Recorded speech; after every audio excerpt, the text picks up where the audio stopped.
L'eau, ça abîme les planches, ça les décolle et tout, et ça abîme aussi les roulements. Normalement, il y avait un skatepark à l'Arsenal, le Street Plaza. Apparemment, il n'a pas été fait, il ne sera jamais fait, en tout cas pas celui-là. Et puis là, il y a un projet en cours, peut-être qu'il y aura quelque chose. Le béton, ça s'abîme moins vite et ça demande moins d'entretien. Le bois, faudrait que ce soit couvert et tout, pareil pour la pluie, tout ça. Et à l'Arsenal, les 3 blocs là, qui ont été bétonnés il n'y a pas longtemps. Sinon, il y a le skatepark rue de Flers, vers Coincy. Sinon, après, il y a la Poste. La Poste, ils ont mis des panneaux, donc maintenant on ne peut plus y aller. Et il y a la gare, sinon.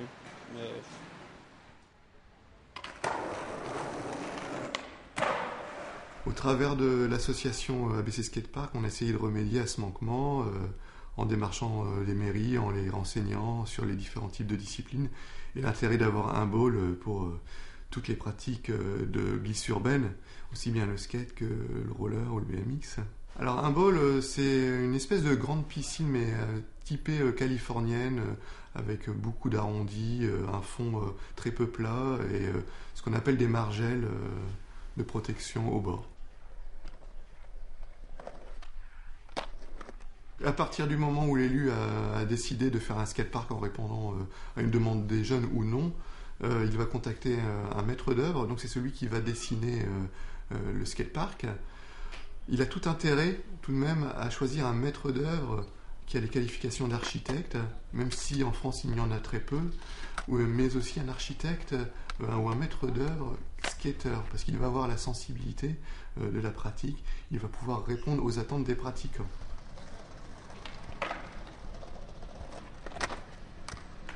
Un bon skatepark, normalement, doit être fait en béton.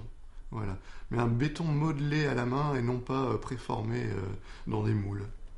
Un skateur utilise le mobilier urbain. Il n'utilise pas des plaques de métal ou de HPL, une espèce de résine. Donc le béton correspond vraiment aux attentes et c'est solide, c'est peu bruyant, il n'y a pas d'entretien, pas de service après-vente. Malheureusement, dans le Nord, les projets à venir sont en majorité un peu négatifs. On va dire 90%, ça reste encore du modulaire, c'est-à-dire des skateparks ancienne génération.